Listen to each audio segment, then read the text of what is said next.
fois dans l'année, on a le Ramadan, une fois dans l'année, on a le Hajj, une fois dans l'année, même 2 fois, on a 2 jours de jeûne recommandés par rapport à des événements liés à ces journées de jeûne.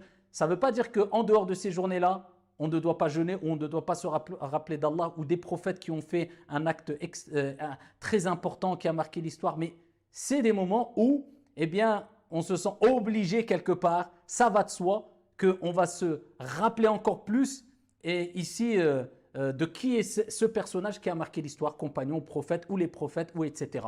Bien là, c'est une occasion, simplement, de se rappeler que le prophète est né pendant ce mois-là. Mais qui est le prophète?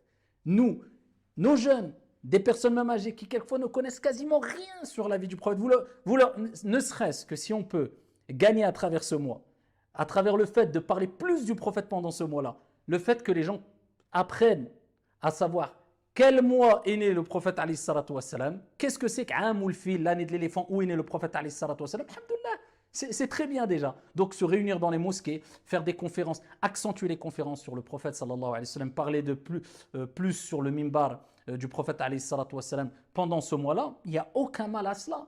Bien au contraire, c'est une occasion qu'il faut saisir. Bien sûr, on exclut tous les comportements de gens qui sont rentrés dans l'excès jusqu'à ce que pendant cet événement-là, cette commémoration entre guillemets si on veut, pendant ce mois-là, bien rentre même dans un excès, car Shaitan aime l'excès, pousser les gens à l'excès, non pas pour adorer Allah, mais pour adorer carrément le prophète alayhi salatu wassalam. Des gens font des choses illicites, etc. etc.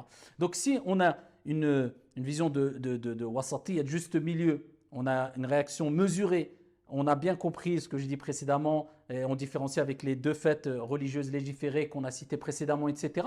Si on utilise ce mois pour se remémorer qui est le prophète, accentuer ici, ou faire accroître encore plus l'amour dans le cœur des gens du prophète à travers l'augmentation de cours, d'exhortation et autres, c'est une bonne chose, incha'Allah ta'ala. Allahumma salli wa sallim ala sayyidina wa habibina Muhammad. N'oubliez pas de prier sur le prophète alayhi salatu wassalam. Celui qui prie sur le prophète une fois, Allah subhanahu wa ta'ala prie sur lui 10 fois. Sallallahu alayhi wa sallam. Wassalamu alaikum.